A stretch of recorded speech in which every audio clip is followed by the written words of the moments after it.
Alléluia. Là, mon sous-sozalité. Alléluia. Oui. La vie et la vérité. Alléluia. Oui.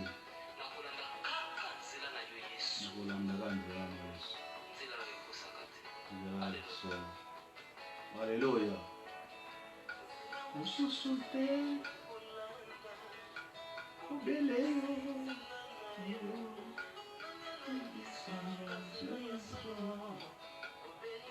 Obéléo yaya. La vie, la vérité, le chemin. Mususualité, c'est yo Yesu. De là où il sakate. Alléluia. Bien-aimé, Bokota. Comme na air na biso. Hermano en Cristo. Vamos a seguir este camino. Que es el camino de la vida y de la verdad. Aleluya. Vamos a seguir ese camino que nos lleva a nuestro destino. Aleluya. Oh, sí, con toda seguridad. Aleluya. Bien-aimé, aleluya. Oh, Jésus.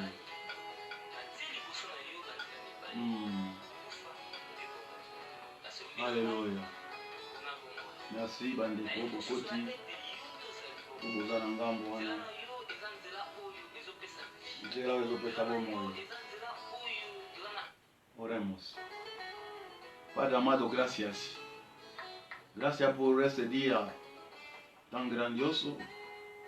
Una vez más, otro jueves que venimos aquí para estudiar tu palabra. Como tu la palabra dice, de escudriñar la palabra de Dios. No queremos hacer como lo de Tesalónica, pero queremos hacer como lo de Berea, que escuchaba la palabra y examinaba lo que escuchaba si era cierto. Señor, queremos aprender de ti en este mundo que está lleno de gajo, que está lleno de espina. Queremos aprender de cada momento, de cada minuto de tu palabra. Bendice los que están ahí para escuchar esa palabra. Y bendice también lo que todavía no está preparado, pero veniendo en el camino para que juntos estudiamos la palabra de Dios. Gracias por todo. En nombre de Jesús, como una sola persona, todos digamos, gracias Señor Jesús. Bien-aimé, tozana nzela mosusu te, oyo nyonso batalela Yesu, bayokisa masoni te.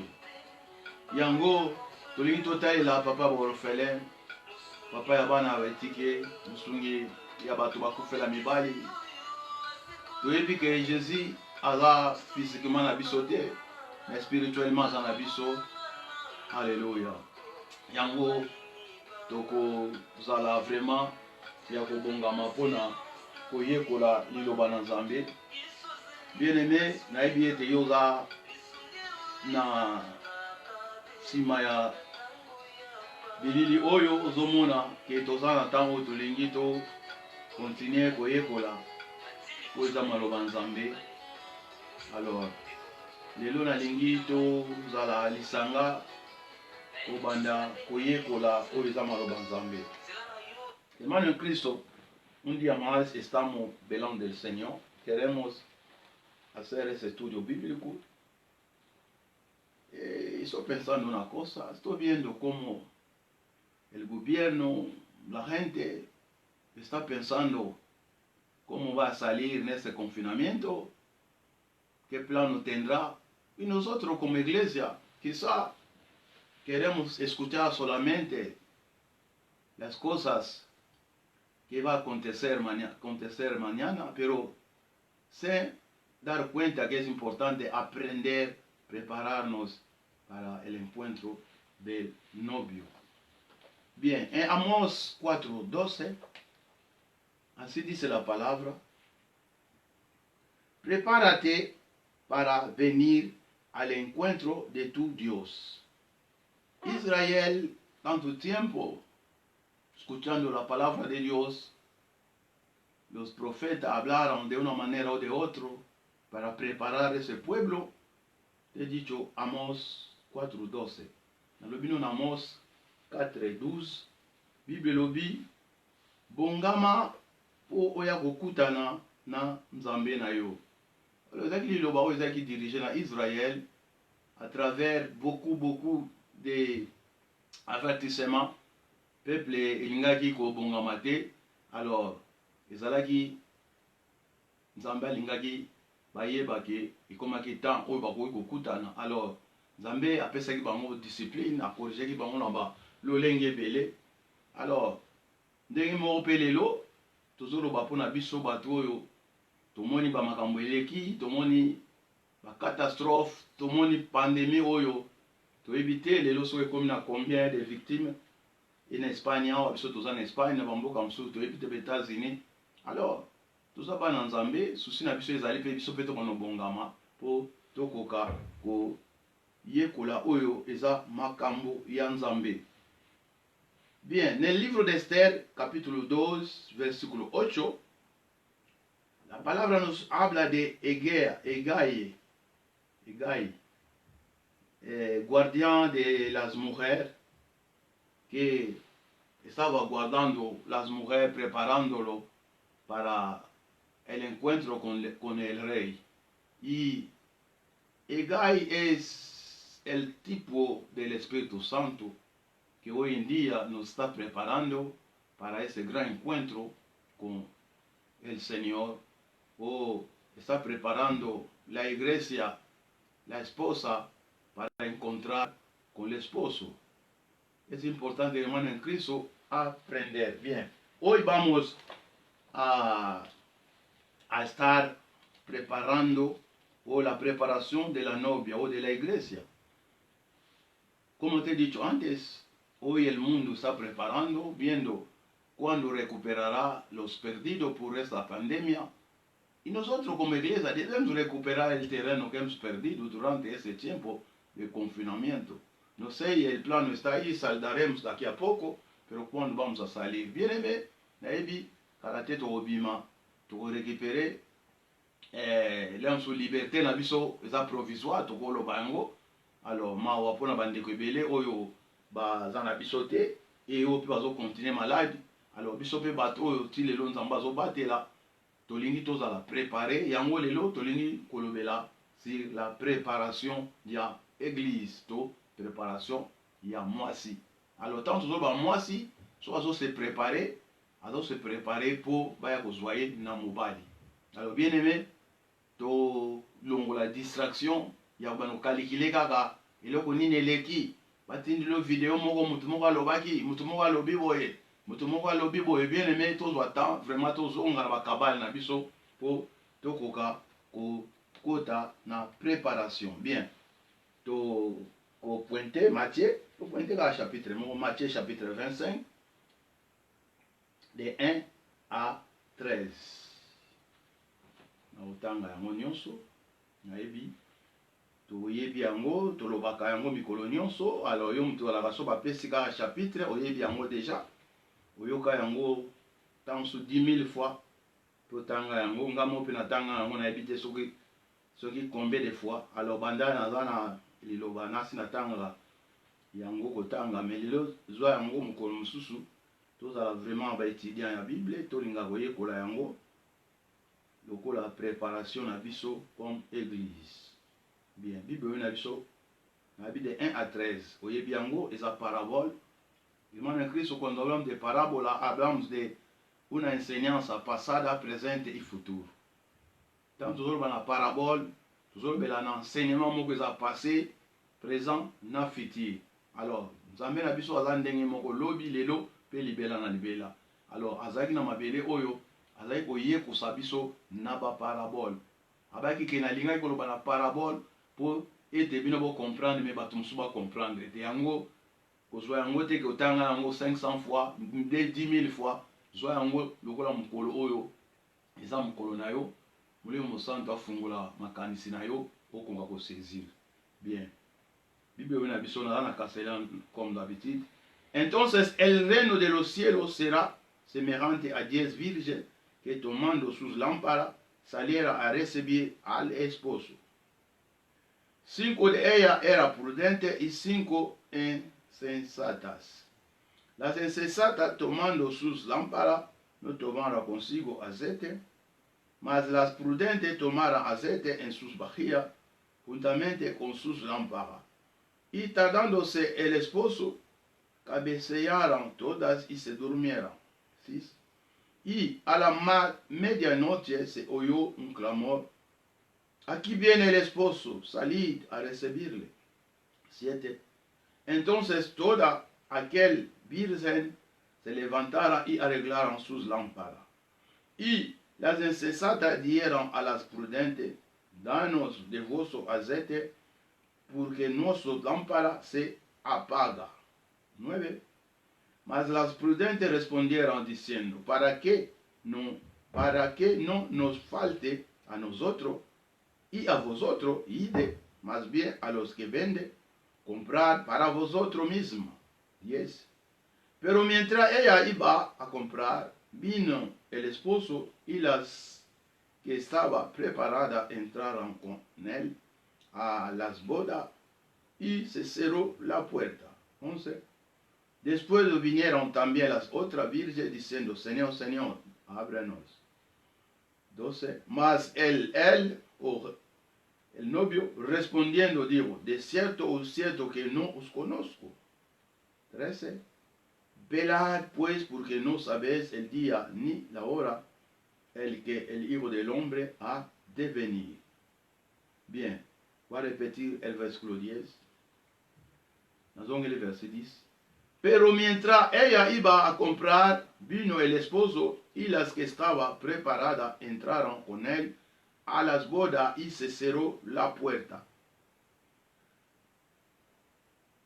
Tango bango bazo kende kosomba mobali akomi, oyo bazalaki ya kobongama bakoti na mobali na kati ya ndako ya feti e porte ekangami. Lobana nga porte ekangami.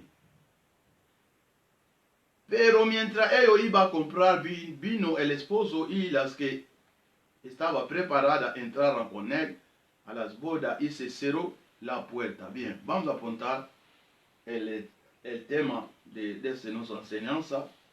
Está intitulado así. Es una pregunta. ¿Está preparada para entrar con Jesús a la boda? Pregunta tú, hermano. ¿Está preparada para entrar con Jesús en la boda? Omibongisi po okota na Yesu na ndako ya feti? Tu es prêt pour entrer avec Jésus au festin des noces? Eza mutuna otozotuna. Alors bien aimé, Yesu azonga kala mingi te. Tozomona basini ya temps. Ezolakisa ke Yesu azonga kala te. Alors yoko oloba ke kala te tokobima na ko récupérer vie na nga, na kozongela makambo na nga, na kozongela musala na nga. Tokomona na bandeko po maladi oyo etiki nga na bomoi. Mais bien aimé, tango Yesu akozonga, tuna ndeko. Tango Yesu aya kozwa bandimi. Akozwa yo. Akozwa nga. Yango mutuna foto tikala nango. Hermano en Cristo, es importante a entender que realmente la preparación es importante.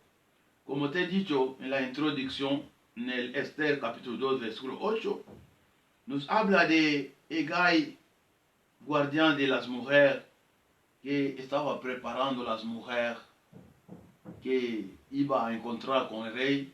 Y la palabra dice en el libro de Esther, durante 12 meses lo estaba preparando. Un año ici hablamos de un año, hablamos de 365 días. Y Pedro nos enseña, delante de Dios, un día es como 1000 años y 1000 años es como un día. Así, tomó tiempo para preparar esas mujeres. Y entre esas mujeres estaba Esther, que más tarde llegó a ser reina. Y hermano en Cristo, un día nosotros queremos reinar con Cristo, queremos estar con Él, entrar con nuestra ropa blanca y pasar esas bodas. Es importante prepararnos. Hoy en día no queremos prepararnos. Vemos a la gente que se dice que quiere preparar a las demás personas, pero ellos mismos no están preparados ni para llevar a los demás, como Guy que estaba preparando las chicas, las mujeres virgen, pero quiere preparar a la gente. Hermano en Cristo, no podemos venir a preparar a los demás si nosotros no somos preparados. La preparación es cosa de un día o de 2 días. La preparación es cosa de cada día. Es lo que vemos aquí. La palabra dice, no sabemos ni la hora ni el día que Él debe venir. Él puede venir en cualquier momento. Por tanto, la vigilancia es importante.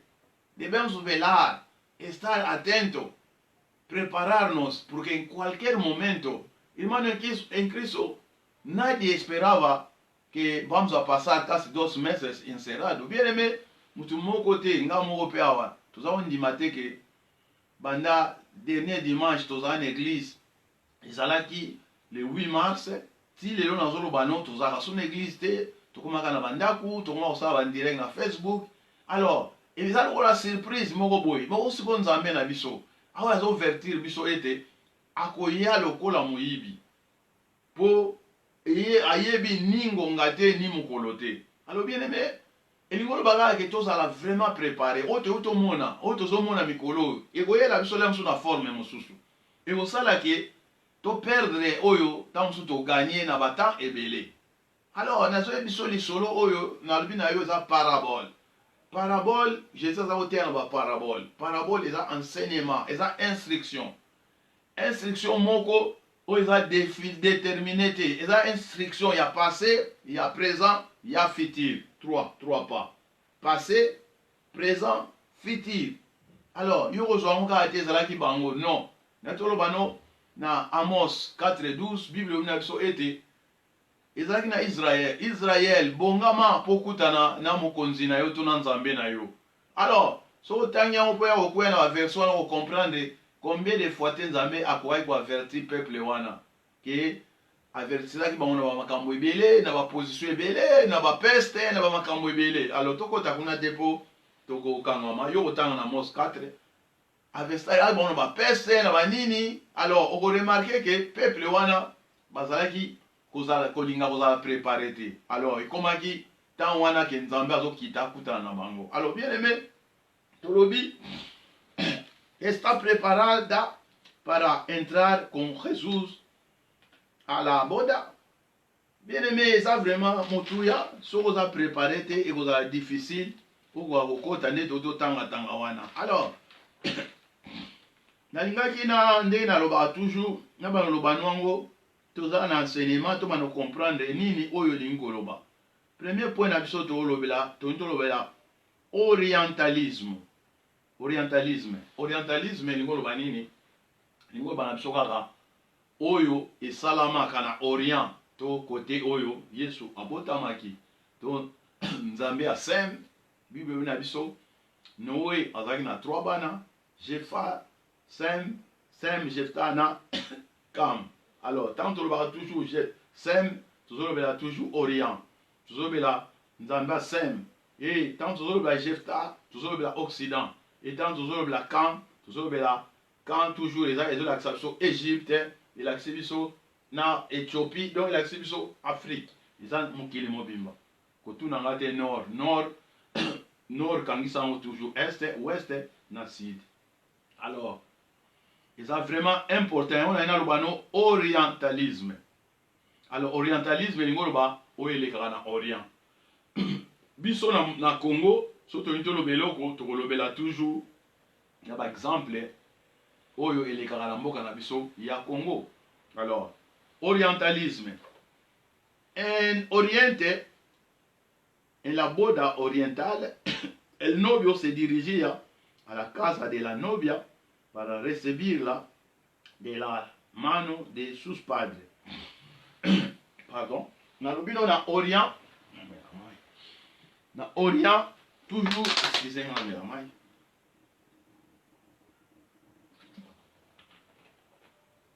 na lobino na Orient, mobali azali kokende na ndako ya mwasi po azwa mwasi na ye na maboko ya bapara na ye. Alors tolobaka toujours mobali akotika baboti akokende kozwa ya ye mwasi. Alors eza orientalisme nde totanga parabole wana. Alors so nalobi na yo na Genèse chapitre 29 21 23 okomona comment Jacob a salaki 7 ans pour avoir Léa.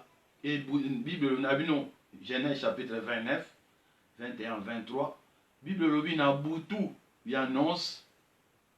Alors toujours bazo pes exemple ya butu na Orient de ba mabale lega biso ba Congo to zo Congo te to lobela orientalisme po Yesu abota mikuna oyo azali nzamba sem eza toujours na mopanzi wana. Alors so tolingi to Bible lobi ayaki na butu po akutana na mwasi na ye e akutanaki na mwasi me bapesaki mwasi mususu oyo ezalaki Léa.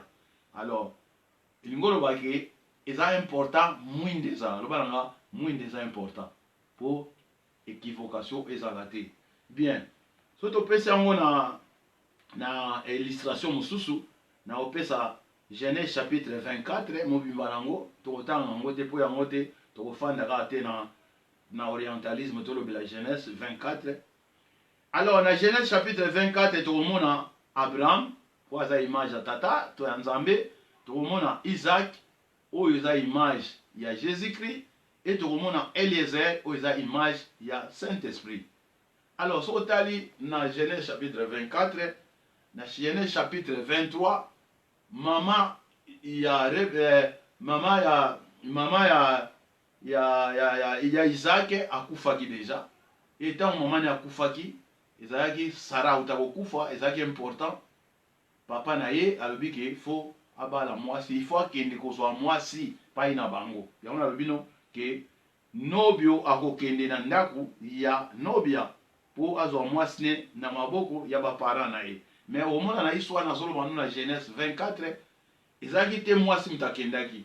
Bible na biso Abraham ayebisaki Eliezer to molimo na mosantu yende akende kopona mwasi na mboka wana po aya na ye. Pesanga ma bien. Alors eza yango moko tolobela na Acte chapitre 2 jour à Pentecôte. Jésus azalaki déjà na lola et po a constitué église. Ezalaki molimo mosantu nde moto ayaki en fonction à travers ba disciples, à travers bapôtre na ba oyo nyonso bazalaki constitué wana. Bible lobi molimo mosantu a manifestaki e yende mtaponaki basi pona mobali ya libala. Pesanga amen. Alors nazo peso na Genèse que Isaac atikalaki, Isaac eza Jésus-Christ typologiquement et Abraham aza tata, Nzambe tata, et Eliezer c'est le fils. Et atindaki ye akende na bamboka ba Rebeka. Alors Rebeka o aza mwasi yende fiancé yende église et ba parents Rebeka ezande image ya mukili. Alors luego nalo bano toujours na orientalisme, luego iba acompañando por doncella o virgen y otro convive hasta la casa del novio o de sus padres. Et tango bakozwa mwasi akozala accompagner ti baya esika mobali azalaka. Alors bien aimé, tango Saint-Esprit ayaki na jour ya Pentecôte, musala Saint-Esprit ezali azwa basi po amema bango epai ya mobali ya libala. Tango tozoba basi tozoba ebele mais tozoba moko église en Nzambe.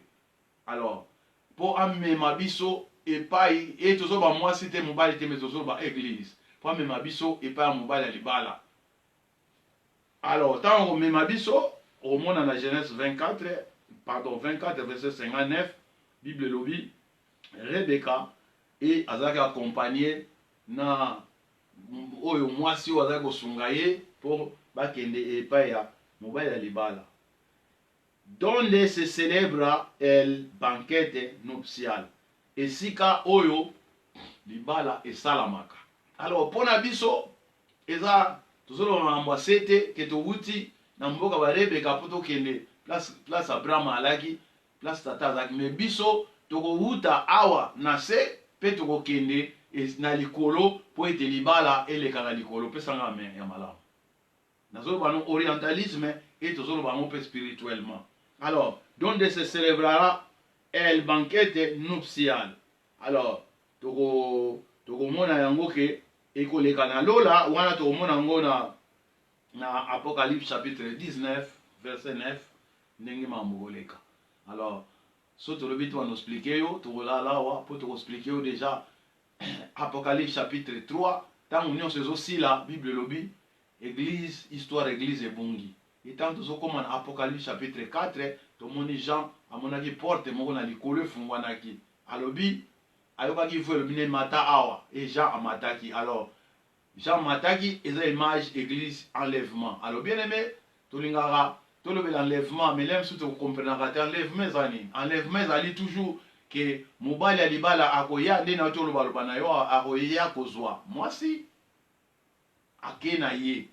Alors au monde que Isaac akendaki te molimo santu mutu azwaki. Alors bien aimé molimo santu musalane ezali akangisa biso e na veni ya Christ tobenga ngo na veni ya Christ tango akoya tango ayaki ezalaki anyokwama po akwa koforme église et tango ya kufi Esaïe 53 elobi ete résultat bapasi na ye eza nde église na mapipi na ye yango biso tobiki yango biso tokangwami e église wana oyo abongisaki atikaki yango na maboko ya molimo santu e molimo santu akomema yango ti akende kokomisa yango na mboka ya tata. Alors bien aimé ekozala vraiment malamu enlèvement ekosalama po tokokende kosala mariage wana. Alors toujours na orientalisme las lámparas ardilla con aceite et oliva. Bien aimé, la fête ya Orient, minda ezalaki kompela mais na mafuta olive. Pesanga amen. Alléluia. Bien aimé, monique na kati ya mariage que mwinda eza important. Alors, Bible lui eza kopela na mafuta ya olive. Et eza symbole ya Saint-Esprit. Pesanga amen bien.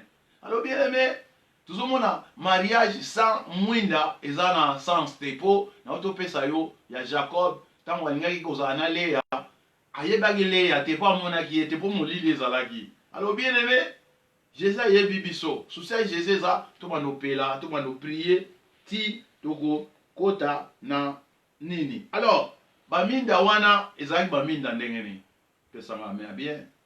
Alors nalobi na Orient baminda Orient ezaka ndenge yo out Afrique oyebika baminda bakolema ezalaki. Alors mwinda wana ezalaki na recipient ya kotia mafuta po mafuta yango nde mto kopelisa yango bozwi botie neti mafuta bien pétrole neti ozakomona. Et deuxième chose ezalaki na mecha po oyo kokopela mancho wana nde babenga mwinda kolema. Toyebi ke soki oza na kolema botia pétrole bien eloko epelisa yango mais soki eloko wana epelaka eza te ekopela tuna moninga ekopela te yango nde bapelisaka zwa même bougie bapelisa yango na singa wana soki bougie eza kaka nini nango ekovanda ndenge moko mpe na mwinda oyo tozolobela soki mwinda wana ekoza na pétrole mais fo ezala na mancho yango nde moto ezwaka pétrole yango nde moto ekopela. Et troisième position bazali koplace yango na basala minene so tozolobela mariage sala monene e so tozolobela na place moko libre net na jardin bazali kotia yango likolo ya nzete. Alléluia po batelemisa yango. Alors nzete wana tozobenga yango chandelier. Bien aimé, Mwinda avait payé la fête à l'école à chandelier, tout aux autres ça image à mon Christ. Alors c'est important que vous allez na mafuta. Alors tomoni que na les 10 vierges, balaxi biso 10 vierges. Oyo, ils ont représenté biso que réellement bazalaki 10 mais bango nyonso bazalaki na minda na bango. Loba bazalaki na minda na bango. Et minda na bango ezalaki pe kopela. Alors, et vous même biso de mbalamoko na deuxième point tolobela évangile. Alors, pourquoi on lobi évangile? L'évangile fui predicado nel mundo. Bien aimé, évangile ezaki prêché na mokili mobimba. Alors, évangile lingo laksani tolobaka minga évangile. Évangile lingo lobakaka na grec buena o grata nueva. Lingo loba sango malamu. Alléluia, apesanga malamu. Évangile lingo ba sango ya malamu. Alors, tolobaka souvent que évangile ezaka tango Yesu aye non. Grata nueva sango malamu ebanda uta nzamba sala mukili o ebanda uta nzamba sala mukili. Alors, todo lo digno de este título tiene que provenir de Dios, no de Dios. Tanto ba buena nueva o grata, buena o grata nueva. Grate lingo ba agradable ya malamu. Alors, yango évangile sango malamu, makambo malamu. Alors, tanto ba évangile ezaka teke ba yako te ayo malamu. Évangile pe ba ko yako te yo makambo mabe o ezake soko sali mabe o sa corriger. C'est ça la bonne nouvelle, les o corriger biso uta mukile banda. Yango na meko expliquer yo oyo nyonso e uta ke pa nzambe. Eza malamu o yango babengaka buena noticia o buena nueva, grata nuevas, grata noticias e utaki pa nzambe. Alors so na bina peso exemple tokokota omona na Adam na Eve, nzambe opesa bango na verset de Genèse 3:15. Nzambe ayebisaki Eva apesaki esango abina ye ndenge oza wana descendance no ekoniata ya nyoka. Ezaki sango malamu ya victoire. Alors bien aimé, sango malamu ebandi kaka te sotango yo ningo baka évangile. Alors évangile nakati évangile sango malamu. Alors yango omona tozwi net na Nouveau Testament na Luc chapitre 2 verset 10 à 11. Tango Yesu abotamaki Bible lobi ba ange bayaki koyebisa ba pasteur babi sango malamu eza lelo pour moi ana moko auti kobotama sango malamu. Alors tozomona teke bazaki ba prédicateur ne ba prédicateur évangile bazaki ba prédicateur ya sango malamu loba nanga sango malamu babi sango malamu mwana moko abotami yango tozolobela évangile. Alors évangile ezalaki na ate ezape na Nouveau Testament. Alors sango malamu o nyonso eutaki pa nzambe eza sango malamu. Alors sango malamu ezalaka teke bayebiso ke okozwa libala. Sango malamu ezaka te bayebiso ke te sango malamu mpe ezali kosimba oyo te pesanga me soko mokolo kosimba oyo okosala nini okokufa. Ezaki sango malamu eutaki pa ya nzambe. Mais tango Adam azwaki sango wana kwake Eve azaki na visible te mais azaki kati na ye. Bien aimé loko eza kati na yo transmission ezaka direct. Ye nde akoki kopesa koyebisa Eva comment bakoki kosala. Alors tomonaki comment sango malamu eutaki pa nzambe kokosimba te bango basimbaki mpo bameka nzambe. Bible lobi mokolo wana bamonaki ke bakufaki mais kokufa na bango ezalaki bazoloba bazosala nyonso e molimo ekendaki. Pesanga main malamu. Alors yango tozoloba na kati ya lisolo oyo ya les 10 vierges tolobelaki orientalisme na première position tozolobela évangile. Alors l'évangelo fui predicado nel mundo mokili mobimba. Et Bible bina biso na Romains chapitre 1er verset 16 à 17 bina biso el evangelio es poder de Dios para liberar o salvar a todos los que creen. E va divisando primeramente a los judíos y segundo a los griegos, to papayen. Alors tout le monde comment tango Paul a su ministère comment sango malamu foi la libération ezalaki dirigé na ba païen premièrement, les juifs et deuxièmement, les païens. Alors, Paul, tant à la parole, tout ça, déjà que Jésus, à la qui souté, Jésus a sa koufa qui met, les disciples, zoa qui li loba oyo. Alors, pour nous comprendre, premièrement, tout le monde, Romains chapitre 1er, verset 16 à 17. Liboso. Alors, surtout que dans Matthieu, dans Marc chapitre 17, verset 27.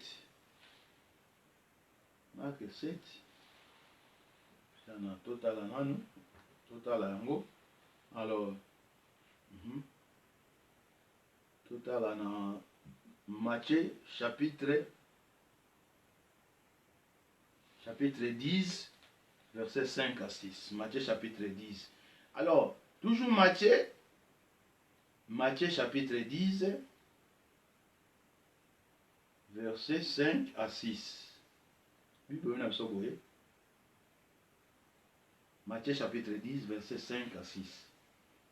A eso se envió Jesús y le dijo, y le dio instrucción diciendo, por camino de gentiles no vaya, y en la ciudad de Samaritano no entréis. 6. Sino ide antes a los ovejas perdidas de la casa de Israël. Alors tout le monde dit, premièrement, l'Iloba, et ça va diriger na brebis perdu, il y a Israël. Alléluia. Alors, bien aimé, yo mon dit, mais pourquoi ils ont prêché na brebis perdu, il y a Israël. Alors, bien aimé, c'est important. Les bossos, n'est d'autre temps en romain. Premièrement, na juif, deuxièmement, et comme na nation. Alors, Isaac il loba, Isaac bon, Jésus a né comme juif et samaritain, parce que comme on mais non, yo sa juif. Isaac est important, il lobe bandana bango. Alors, les mêmes idées, surtout qu'il est na marque, na lik, au mona, liloba, eza, et comme ezaki na limite te po ekomaki déjà ke liloba ekende pa bato nyonso. Mais premièrement il fallait ebanda na bango. Nazotanga pour meka comprendre eloko nazoloba bien expliqué pour comprendre. Alors seulement Matthieu azo présenter biso Jésus comme Messie oyo ayaki po abotamaki na Israël po alongola bango na bazalaki na emprise oyo bazalaki ya kokangama. Alors Bible na biso ayaki po na baoyo ye baboyaki ye mais na baoyo nyonso. Alors opportunité ndenge Roma zo pesa apesi biso ngona code wana. C'est mon expliquer les dix vierges oyo pour comprendre.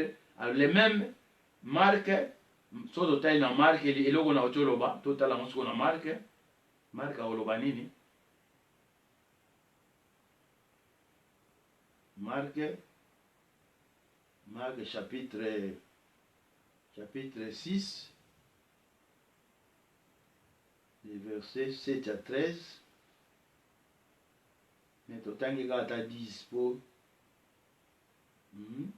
Tout ça, il 10. Mais au pointé de 7 à 13. Il est dit, au moins, il est dit, donde quiere que entre en una casa, posad a ella hasta que salga de aquel lugar.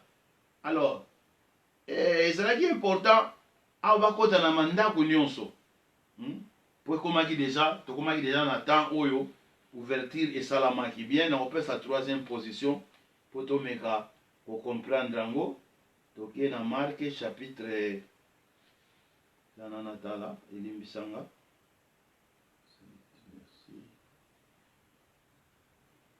Marc chapitre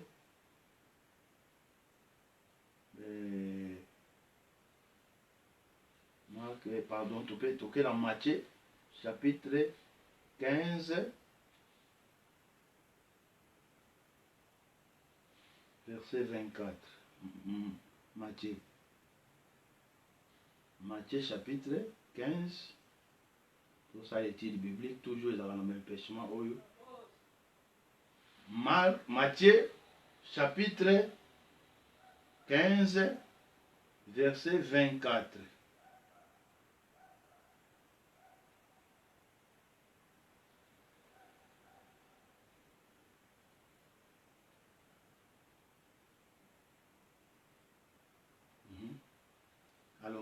omonango eza na lisolo ya Cananéen oyo asengaki bakoka kopesa mwana ne lobiko. Mnabino Matthieu verset 15, chapitre 15 verset 24. Entonces dijo, bieto bandiango pour me comprendre, na 21. Saliendo Jesús de allí, se fue à la région de Tiro, de Sidon. Dans Matthieu 15, na 21. Y he aquí una mujer cananeo que había salido de aquella región, clamaba diciendo, Señor, hijo de David, ten misericordia de mí. Mi hija es gravemente atormentado por un demonio. Abi bien, fils de David. Tant que David, tout Israël. Alors, moi, je suis il y a une notion que Jésus robotama na Israël. Jésus robotama comme juif. Jésus robotama na libota sem. To na descendance ya Noé mais na sem. Alléluia, il y a bien. C'est que moi si wana azaki na notion. Bien aimé l'église, tant que moi si oh, toujours ba église. Église est la notion wana. Église yebi que Jésus abotama na lignée wana. À la fils de David. Alors, yoko za kokota na église to koma na idée que obando mitungisa Yesu za mundele, Yesu za boye. Et soko okoki dominer tous les trois fils à Noé te, oko dominer le côté. Okoma agité, obano mituna yo mo sime olingo te abato. Alors bien aimé, monde eza esalamate na babani, monde esalamaka tozana 6 jours au mukile salama. 6 jours wana eza 6000 ans à peu près tozopesa. Alors tozotala 200 ans, 2000 ans ya Noé et tozotala 2000 ans oyo et ya Abraham et tozotala 2000 ans oyo ya suka Yesu ye aye kobotama. Alors bien aimé, c'est important et moi si oyo azaki na notion na ototanga na 22 alors Seigneur hijo de David, ten misericordia de mí. Mi hija es gravemente atormentado por demonio. Alors tolobi que moi si azaki na notion ya naissance ya Jésus comme fils de David. 23. Pero Jesús no le respondió palabra. Entonces acercándose sus discípulos le rogaron diciendo, despídela pues da vos tras nosotros. Azocha makelele. Bien aimé, biso tozaki ba nation. Tozaki kocha ba makelele. Nazo bano toujours, nazo développer toujours premièrement. On appelle ça qu'on a romain. 24. Elle, Jésus, le respondió, dijo, no soy enviado sino a la ovejas perdidas de la casa de Israël. Pesa ngamen. Jésus mtazolo boy. Ngai batindi nga. Bien aimé batinda ki liboso. Tozolo baka liboso pona bana oyo bazali bana ya Israël. Y entonces ella vino y se postró ante él diciendo, Señor, socórrome. Respondió 26 y dijo, no está bien tomar el pan de los hijos y echarlo a los perritos. Alors bien aimé, toka tagawana. To yebi na lisolo biso to kenango lisolo, mais Yesu alobi za malamu te bazwa lipa bana bapesa ngo na bambwa. Alors bien aimé biso tozaki na position sima. Tozaki vraiment batute oyo évangile. Alors, nalingi na expliquer yo po biso ke na presse toza presse ta okende tozo yekola. Alors bien aimé, sous ça Jésus zaki nini? Aya ko corriger en Israël. Tama ko corriger Israël o baza peuple éli pour bango bako briller comme tozolo ba makambo mwinda. Bakoma na comportement mo oyo ezopesa mokili éclairage, lo ba oyo ezopesa mokili éclairage. Pour jusque là Israël na auto peso déjà 2000 ans passés. Nzambasala qui est fort na ta Noé. Et ta Noé fonctionnait bien te alors abomaki mokili 2000 ans wanekei et Genèse chapitre 9 Bible lobi nzambe na 8 personnes o babimaki abandi ko peuple mokili. Asali mokili mususu. Ponini apesa ngo forme mususu mais mokili continue kaka na ndenge wana. Alors yango mona à partir ya wana tomoni kam bana na ye baondo basalaki Babel basali ba mobulu. Alors na sem nde tobani omona na suka tomani omona histoire suka 11 suka histoire ebandi ke tomona Abraham abima et so tozo ba fils de David tozo ba fils d'Abraham. Alléluia, pesanga malamu. Mais tant wana nyonso eloko ni elekaki eloko malungu ezalaki te. Yango Jésus ayaki aya banda na bango azwa peuple wana akoka ko aider bango mwinda na bango e briller lisusu pesa nga mais pour mukili ezwa lumière. Alors bien aimé biso bandimi na zana osimba église biso bandimi biso zo batoza ba minda. Alors souci ya kozala mwinda eza po bakoloka yango na ndaku na position moko porte lampe po éclairer ndaku to mokili. Alors Israël asalaki fonction wana malamu te.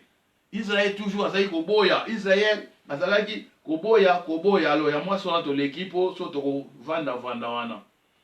Aunque primeramente fui predicado a los judíos, las naciones alcanzaron también la misericordia. Uno, para salir del judaísmo, alors, évangile, premièrement, ezalaki po ebimisa bango mo ba juif na judaïsme, quoi ki baki na ba secte ebele, to religion ebele, mais to yebi religion za ko dominer ki judaïsme. Bien aimé, babima na judaïsme pour bakota na christianisme, pesa ngame. Uno para salir, otro para salir del paganisme.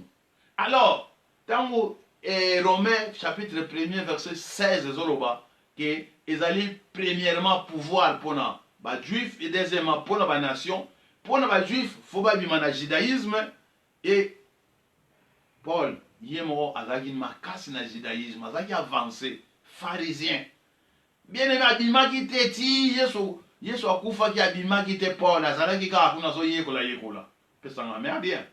Alors, et deuxièmement évangile nazo baneza pouvoir pour libérer. Nazo peso Romains chapitre 1er na 16 17.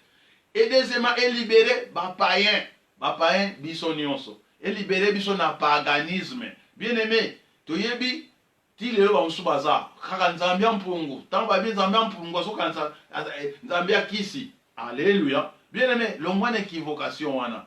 Bima soko za lelo juif oza na judaïsme yefsande ko bima na judaïsme. Bima na religion. Soko pozali na kata ki pagan bien aimé paganisme alors soto linto kota na ndena toloba na yo na langage tango nzamba sali mokili no wazalaki batu baza kokanisa toujours ke tango balobi nzambe bazoloba pluriel ba nzambe. Alors lelo tozomona ngo banseignant pluriel ba nzambe. Oh Genèse chapitre 1er verset 1er ezolobela te ke ba nzambe basalaki. Alléluia, pesanga ma bien. Elohim ezoloba te pluriel ba nzambe. Kwa ba nzambe bakomaki ebele. Alors hébreu ezoloba bora elingoloba Dios créo. Nzambe no ezoloba ke ba nzambe ba créaki. Pesanga ma bien. Alors longue équivocation. La Genèse chapitre 1er verset 27 21 lobi ke tosala mutu na lolenge na biso. Et ok na Genèse 3 lobi ke lokola mutu akomi lokola biso pluriel wana tezo boma biso lelo. Kaka te chapitre 1er Genèse 1er elingoloba créo elobi los dios créèrent te ezoloba na biso na hébreu ezoloba bora elingoloba créo nzambe moko et ezalaki taya no wende kombo nzambe nde ebungaki. Alléluia. Alléluia. Alors bien aimé, eza vraiment mutu ya mamuto soloba et toko akobima na biso bana soto bima na paganisme. O lelo comment biso nzambe na biso. Alors soki bangala babenga nzambe na monto yebite chaque langue ezoloba te ko benga nzambe wana yabite ezaka moko bien aimé. Ezaka moko. Alors ezaki important évangile pour ego wako sunga bato. Bien. Las 10 10 vierges abandonaron el judaísmo y el paganismo. Bapesi soka image ya tango lilobete ami oyo nyonso bazali 10 bazaki na minda na bango bazaki na minda na bango. Elingolo bazwaki molimo na nzambe. Elingolo bazwaki liloba na nzambe. Tant bazui liloba na nzambe yango tomoni image bazaki na minda na bango bazalaki na minda na bango. Desde la ida de Jesús el evangelio alumbró el mundo o la iglesia la luz de la palabra alumbró a todos. Bien aimé, liloba et pesaki lumière na ba oyo pe na ba oyo. Alors tolobi nango topesa exemple ya Paul oyo azalaki Saoul bango bazalaki toujours bakangama mais mosala baapôtre ezalaki bakoka koprêche évangile mpo bakoka kolibere bato mpo bakangamaki na judaïsme. Mais Bible elobi ezalaki na chemin moko bo bato bazalaki kolanda bakolanda ngo moke nzela moko ya moke. Alors Paul ntango batunaki ye aza kokende akende kokanga bato nyonso oyo balandaka chemin la voie oyo eza Yesu Masiya. Alors mpo akomprenaki nanu te elobi ye moko akomaki fort na évangile. Alors bien aimé depuis Jésus akende évangile ezoteyama yango to toloba noke esali lumière ebimisi tous les 10 bapesa soka image ya ba oyo bakokaki kobima na judaïsme bakoki kobima na paganisme biso nyonso lokola. Alors topuya on a verset nini Psaume 119 verset 105. Psaume 119 verset 105. Bible elobi nini? Bible elobi boye. Bible elobi liloba na yo eza mwinda totanga yango po toza presse te ke tosisaka makambo lelo. Nalobaki no orientalisme nazoteya yo évangile. Psaume 105 119 pardon. Salmo 119 versículo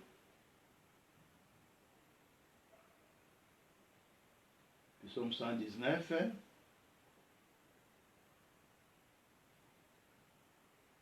versículo 105. Totanga na biso yango mena lingi to ni tozosala étude biblique tozokima na mutu te mpe toza presse te po Yesu akoya alobi mpe akoya alobi wana kuna me alingi akuta bato baza préparé loba bato baza préparé bien. Lámpara es a mi pie tu palabra y lumbrera a mi camino. Liloba na yo eza mwinda na nzela na nga. Alors bien aimé liloba efeza mwinda na nzela ya mutu nyonso azwe soso évangile efa éclairer banzela azotambola. Alors Paul oyo azalaki Saoul ntango bakangi na nzela Damas ayi kocomprendre na batimote ayi koloba na biso nzambe aza malamu atie nga na kati évangile. Nga nazalaki kosala mutu na ignorance na incrédulité. Alléluia. Ezwana mutu awumelaki na judaïsme. Bible elobi azalaki avancé atangaki na ekole ya malamu ya théologie ya Gamaliel ndenge lelo tozowela ba théologie mais toujours azalaki omona kaka ke non ezalaki incrédulité na ignorance mutu ezalaki koboma ye. Ignorance eza mutu ayebi materia te. Ignorance elingi koloba te zoba nde tolobaka mutu azoteya mutu abi yo oza zoba te. Ignorant aza zoba te. Ignorant ayebi likambo wana te. Alléluia. Bien aimé omona ntango yo ozoteya ntango mosusu oza na batitre académique te mais ozoteya bato baza na batitre académique mpe bazoyoka liloba no mpe ezokangola bango mpesanga mais alors bien aimé kozalaka teke mpo tangi mingi na université okanisi ke yo oyebi makambo te bazoloba makambo wana te.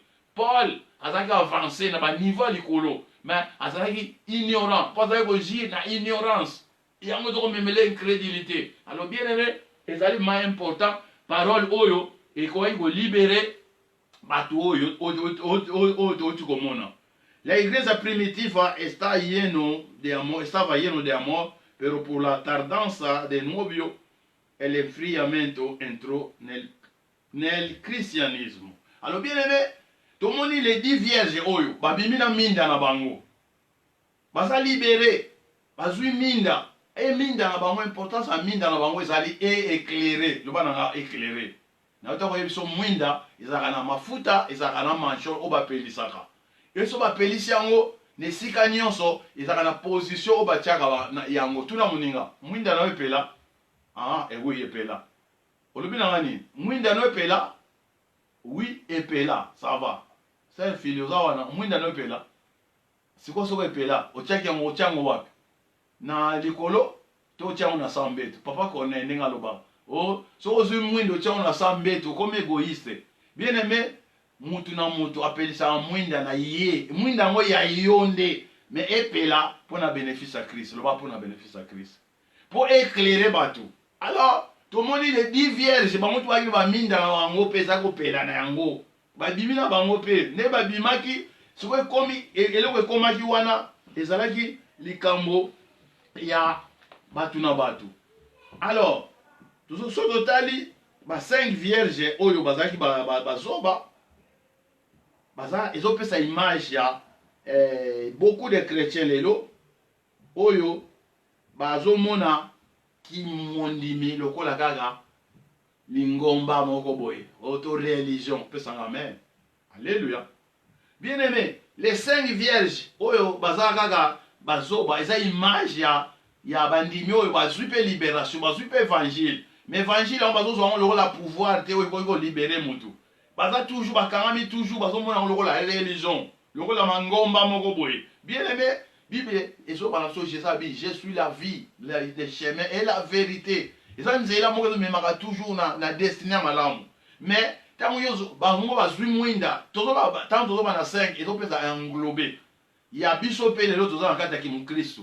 Tozozwa liloba eza mwinda tototala na pisom. Mais mwinda ngo ezopermettre te to manifester ba makambo oyo eza vie. Alléluia. Tuna ndeko. Oyamba liloba. Siko liloba no eza vie kati na yo. Bien aimé, so liloba no eza vie kati na yo ekomonana na yo te mena batu. Alors pesanga main bien.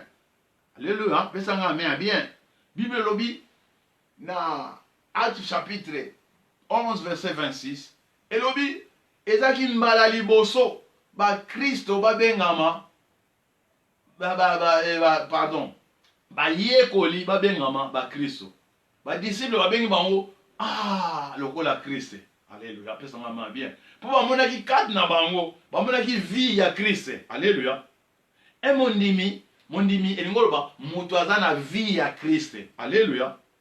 Pour yo te mdozo vivre, mais c'est Christ qui vit en toi. Pesanga main bien.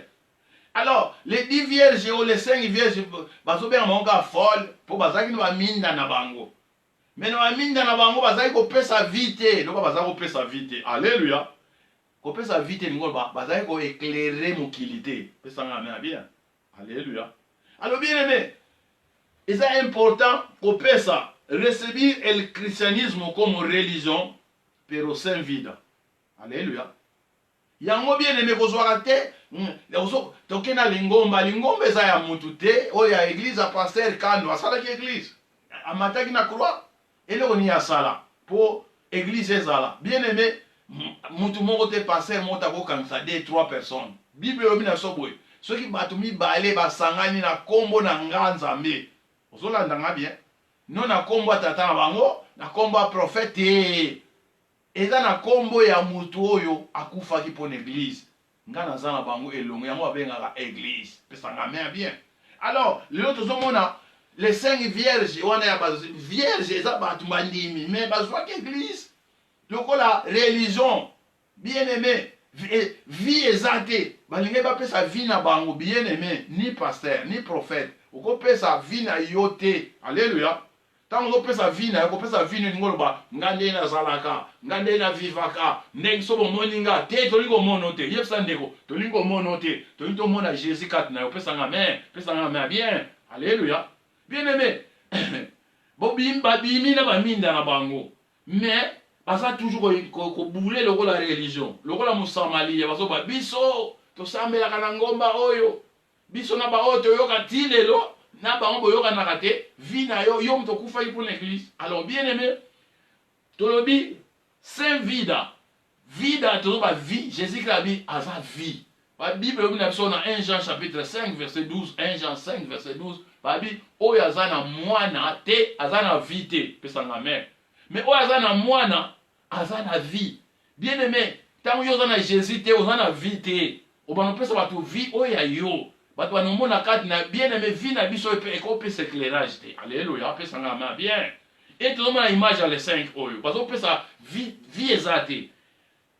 Saint poder de l'Esprit Santo. Sans punguya ya molimo santo. Bien aimé, mwinde zopela. Ya moni eza na direte po mafuta réserve ezate. Yesu azo umela.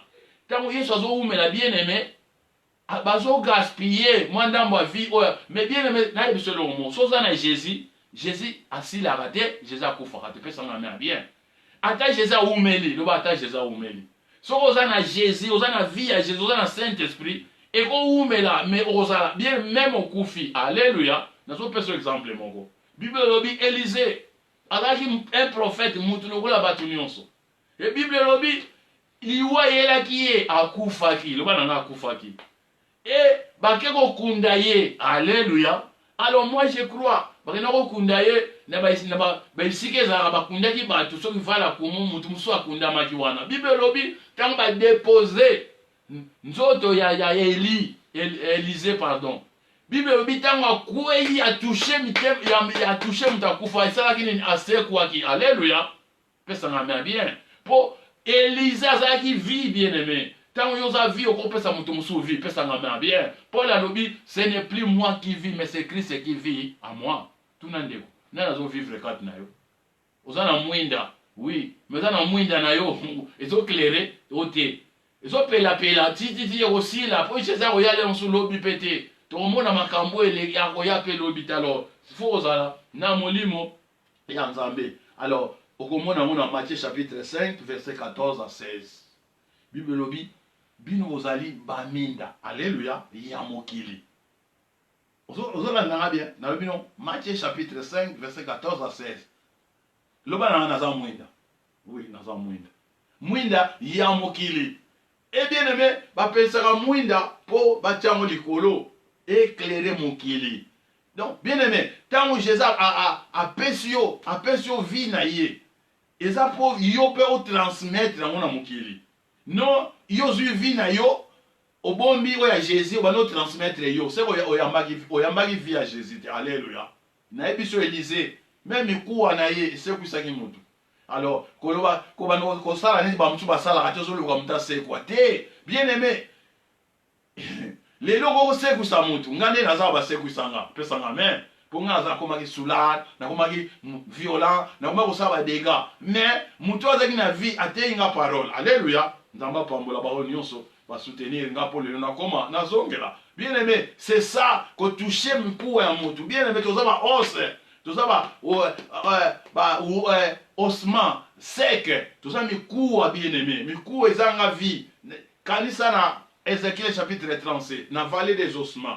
Bien aimé, zaki vallée des ossements, mais malobaka musala nzambe na ordre ya nzambe ekotaki ezwaki vie, lobe ezwaki vie. Et bien aimé, tant on prêchaka, ce qu'on a vie te retransmettre vie, tout na ye, l'homme de Dieu, on a vie, hein? Vie elingolo bate ko za na ba voiture, vie elingolo bate ko za na mituka, vie elingolo bate ko za na ba avion, vie elingolo bate ko za la soki na combien, vie elingolo ba ko za na Jésus. On a Jésus. Bien aimé, ce qu'on a Jésus, maloba na yo, bien aimé ekokose kusamikuwa. Ézéchiel abaki yom to yebi nzambe. Ézéchiel ameka ikoloba. Et tomoni miku ezaki éparpillé. Bible lobi ekanganaki.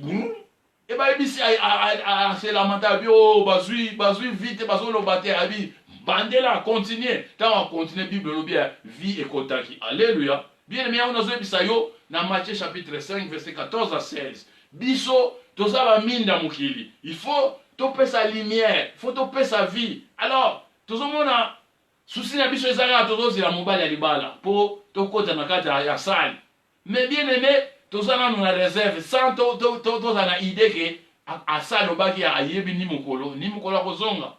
Pierre lobi mukolo moko pa nzambe za lokola mila. Et mila eza lokola mukolo moko. Alors bien aimé zoko ambrouiller biso. Tout le monde ça calcul déjà et biso tant na yoto peso calcul prophétique, to calculera 7 jours.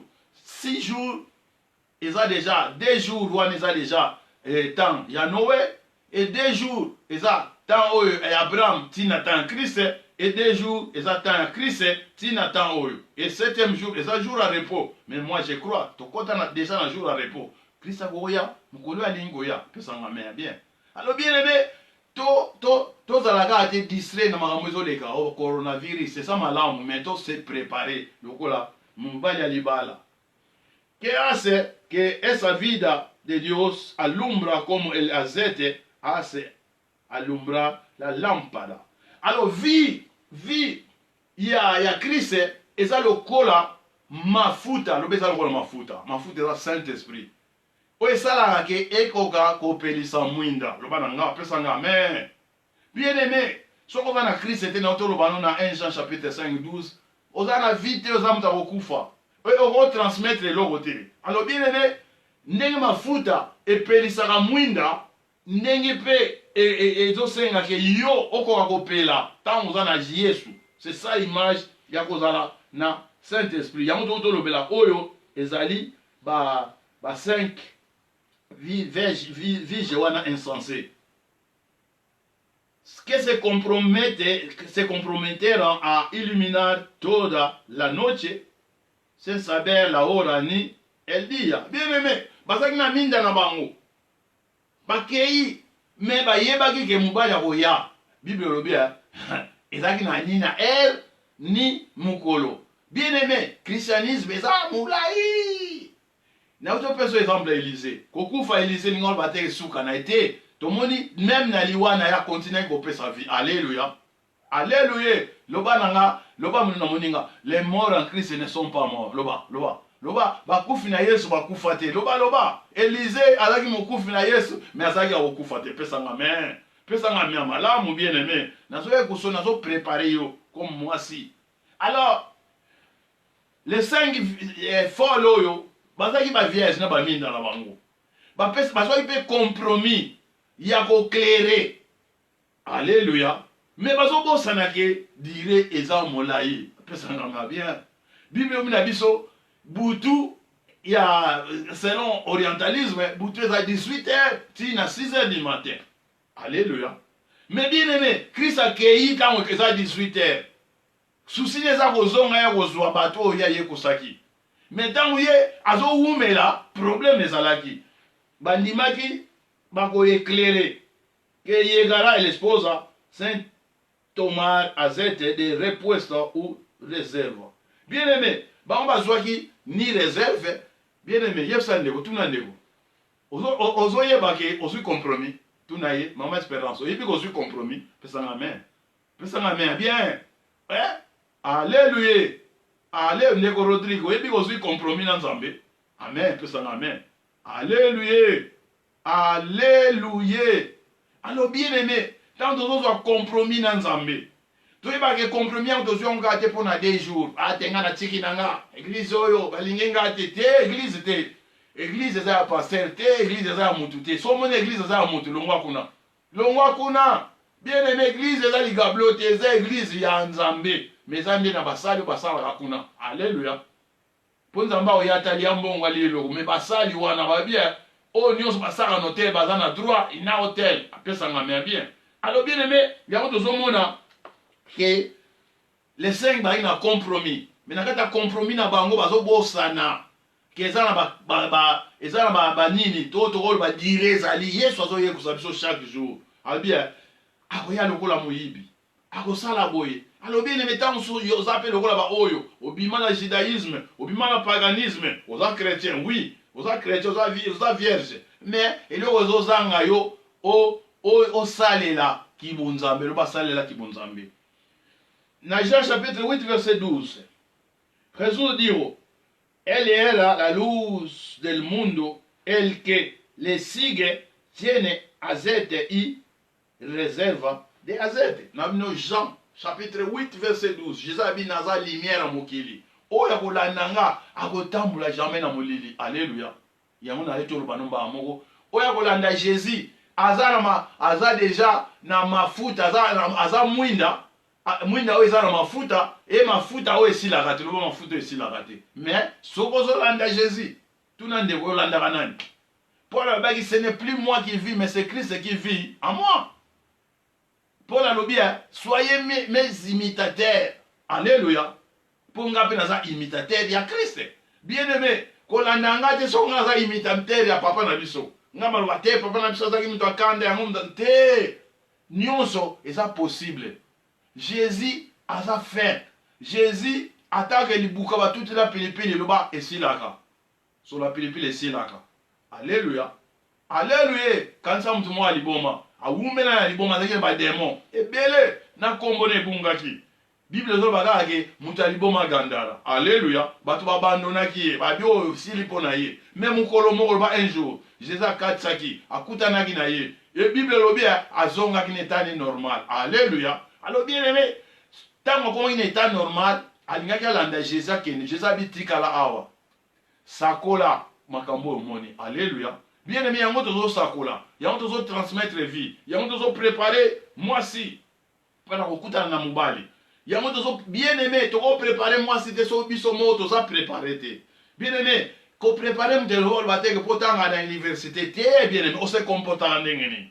Elo ni vini ni usalaka oyo opesa batu.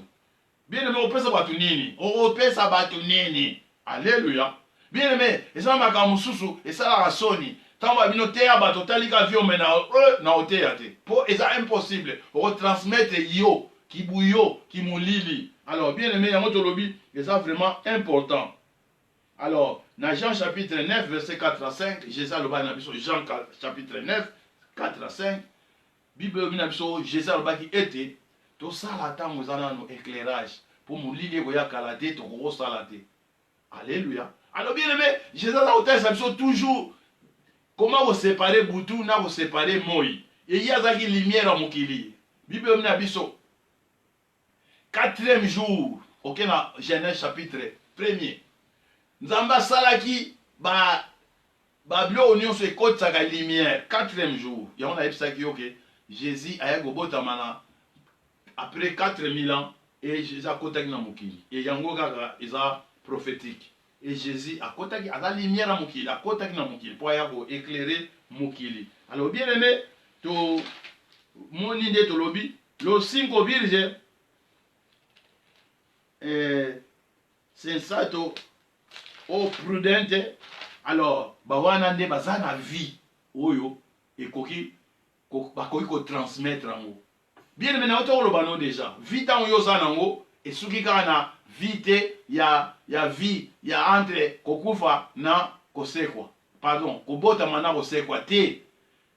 Kokoma na Yesu eza nouvelle naissance, loba nouvelle naissance.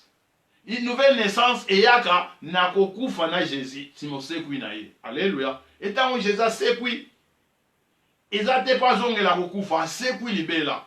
Alors, ya on tozo ba biso ke liwa eza suna pouvoir pa mutu wana te. Tant bien aimé au yambi vie à Jésus, au commis qu'on manifester yango. C'est ça tu pas bien la lumière. Alors, c'est vraiment important. Et le 5 muchacha tenía su aceite de reserva.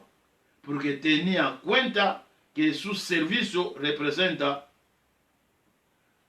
el cristianismo. Bien aimé. Parce que si na vie na bango ke Bible lobi na biso teke mutaye saki bango ke bo minda na mne pela bozo ba réserve parce que toujours na prudence wana tout nande boza prudent. Bien aimé, tant toujours représenter christianisme, toujours représenter Jésus. Toujours na kati ya ngomba moko oyo faut to pesa lumière. Oyo faut to éclairer mokili. Alors to moni les 5 vierges wana teni à la vida de Dios. Bazaki na vie nzambe bazaki ko transmettre ngo. Et tout le monde plus tard, tant que l'obagé, babande ou baosenga bambabi. Non. Yo ozosenga nga mafuta. Te que ne soit pas bazwa kango. Pour vivre bien aimé bazwa kiango quelque part bazwa kompa Yesu. Yo ozwa tende kono o évangéliste Eli, pesa nga mama Esther, pesa ngai moi mafuta. Te mama Esther. Kosenga papelite. Alléluia. Pe papeli ya osengo te. Yaza na mafuta na ye. Ye moko il faut abattre la yango pour Christ a ozonga lelo te moi pas zongi lobité. Bien aimé, Bible na biso atana tambui na kati ya molili ya kufa pesa nga mais na bien tu yo zana nga pembeni. Alors bien aimé vie o bakotsa kati na bina yo les ba sage bazalaki na vie ya nzambe. Alléluia. O lelo biso mona muto zo sa un pasteur zo mpe na vie yango te. Oza pe o mipesi komba munene oza na vie yango te. Et au bani ko sa ni bani ko so maté ya oba no créer kango ba biloko na yo o benya ngo stratégie. Bien aimé ça stratégie diabolique. Bima l'homme de Dieu, yo za na be stratégie diabolique bima. Yo muto fa na be stratégie diabolique bima. Et le ozo sala oza ko étouffer mukili. Ozo kotsa mulili na mukili. Bien aimé, mulili et petinda ka mulili. Bien aimé Paul muto ko pesa Paul. Na pesa exemple. So que dans la place moko boye. Ba bomi ba minda.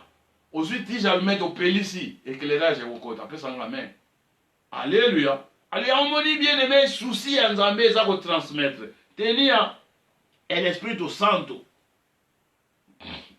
debe buscar en la noche qué carácter de moral. Bien aimé, alors, nakata mulili bazaki, Christ a maison la quitté, mais bazaki toujours ko pesa les meilleurs na bango. Alors, to koke na troisième point ta lelo to belango te pour to na se poussi to na avivamiento. Au despertar. Bien aimé, réveil. Alors bien aimé, to lobby, c'est important réveil et salama. C'est important réveil et salama. Bible mnabiso na Matthieu chapitre 25 verset 6. Babi medianoche. Tokotanga yango nasi to développer ngo kaka jeudi oya. To ebite soki molimo kotinda biso to lobelango. Mais to lobelango na ebite na ndimite. To o eza enseignement il freinera biso to ko sa ba mouvement to na ngoposa. Omoni ke to ko bouger te.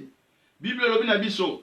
Troisième point, où tu relobela lelo, tu relobela avivamiento, au réveil. Alléluia. Réveil. Réveil, nous allons lamuka. Alléluia. Bien aimé, na yom tozana via nzambe, na muto azana ngote, yo ozana ngo beta tolo, te yebisai. Beta tolo te, pour le baquet, ce n'est plus moi qui vis, c'est Christ qui vit en moi. Bien aimé, golo bango lelo, mais lobi kuna e balu kelio. Bible lobi est Pierre, ba ino kanga Pierre. Azolia na papayen. Alléluia. Étant en moni, Paul a bomba maki. Alléluia. Bien mon robert a toloté. Alors tolobi, réveil spirituel. Na autant il aura verset 6 pour te voir na biso. Bible na biso. Na to bandana 5. Y tardándose el esposo, cabecieron todas, y se durmieron. Alléluia. Alléluia. Osotanga malamu. Bible lo bien. Verset 5. Como el novio estaba tardando, cabecearon todas y se durmieron. Mlingala lo bibo. Awa mobali azalaki koya nokite bango nyonso bayoki pongi pe balali. Bango nyonso banani. Tuna mama Claudie, tuna bango nyonso banani. Babia na bata mayele. Na bazoba, bango nyonso basaki nini? Balala ki pongi. Alléluia. Alléluia, pesa ngama bien. Bien mais yom do beta tolo. Yom do lobi ke ngana za soki docteur ya liloba. Nga te bien aimé. Ba lobi tangu Yesu azai ko umela bango ni français lobi. Comme l'époux tardait tout s'assoupir et s'endormir. Pesa ngama bien. Tangu azai ko umela bien aimé. Jésus azo umela pona koya, eza un danger. Loba ndeko eza un danger. Babia bango nyonso na ba bazaki na vie ya Christ bazako transmettre on a bazaki na vie te bango nyonso basaki nini balalaki. Alléluia. Tuna ndeko lala. Alléluia. Mais yoka batite ngala lala te bien aimé. Biso zalaka o mona zo nimba. Tu mama zo tala ngala zo nimba. Bon, so ka tali ngaka kala le fatela ngina na fentene na nimbi te. Alléluia. Pesa ngama bien. Bango nyonso basaki nini balalaki. Alors na biso avivamiento au despertar. Medianoche na verset 6 total. Alléluia. Bien aimé, toza na profit, toza na opportunité bien aimé. Na katikati ya butu toza na profit na opportunité. Biso nyo tozo nimba bien aimé. Même ba oyo baza na vie ya Yesu te bazo biso moko pe o tozo sala Jésus, tozo kota ba jeune tozo nimba. Pesa ngama bien. Nzambe papa na biso na lola. Na pambolio. Zala nzambe na biso. Préparer biso comme église. Yonde mto préparer ki biso uta to zwaki évangile oyo. To pamboli ba papa bandeko nyonso ba transmettre ki biso évangile oyo. Alors lelo to kozala lemsu na église to kozala bandimi mais ezaki mokolo moko ndeko moko yaki atea ki biso liloba. Bible lobi elobi na biso ete Ananias akendeki koteya Thomas Paul ateyaki ye mais lelo tomona Thomas Paul azalaki vraiment na misala ebele mais asalaki mosala topamboli ba oyo un jour bateyaki biso parole de Dieu topamboli ba oyo bazokamba biso du jour au jour na eloba nzambe topamboli na l'église ezoprépare biso mpona enlèvement et topamboli Seigneur ndenge nzambe azotinda biso à travers ba message ebele, à travers ba signe ebele tozomona elingo baka ke préparation. Papa merci pour l'église na yo. Papa Bible omina biso ete mukolo moko olakaki Abraham, olakaki Israël, olakaki mokili ete koya ko visiter mokili, mais on visitaki pe mokili. On visitaki yango comme Emmanuel. Bible obi ete oyaki pona ba oya yo ba boyaki yo. Mais na ba o nyonso ba yambaki yo pesa ko opportunité ya ko bimisa bango to ya ko libérer bango. O liberaki biso na judaïsme, o liberaki biso na paganisme. Et lelo opesi biso vie oya yo tokomi ba minda. Seigneur, toyebi ete po minda oyo eko continuer kopela, il faut réservoir ezala toujours plein. Alors, au pamboli, au pesibiso makasi, merci Nzambe pour la vie au pesibiso Seigneur. Et merci bien bandeko oyo, tamususu. Bazozo akaka, liloba loko la religion, mais lelo lo beli biso ete, tobi manakati ya religion. Soto za bas femme samaritaine, nakati ya pui oyo tokoki kokutana na Yesu, tozo opportunité, o Yesu abaki ete, moi sindi melanga, ni na Jérusalem, ni na Samarie, mais les vrais adorateurs adoreront en esprit et en vérité. Merci pour l'opportunité, Seigneur. Tu es bien Nzambe. Tant que tu nimba, tant que tu as la faiblesse spirituelle, mais au lobby était mungongo beta ki makasi, crie beta ki était. Mobile alibala zoko koma. Merci pour l'opportunité. Papa Totiki, si j'ai na maboko na yo. Merci au balandi. Continuité à point oyo. Ekozala na maboko no zwana lokumu totiki tango oyo na maboko no. Merci pour la nyonso na kombo na Yesu totomboli mingongo pe biso nyonso tolobi victoire au nom de Jésus. Amen. Tobete likolo maboko.